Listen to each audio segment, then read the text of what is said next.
एक छोटे गांव में अनय नाम का लड़का रहता था। उसकी एक अजीब आदत थी। वो हर रात सोने से पहले अपने कमरे में गिनती करता था कि कितनी परछाइयां हैं।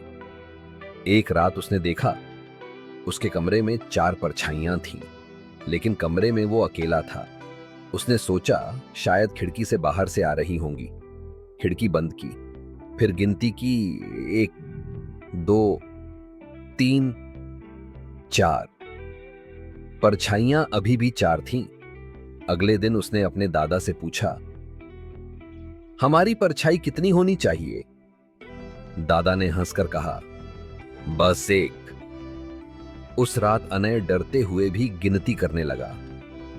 1, 2, 3 और रुक गया।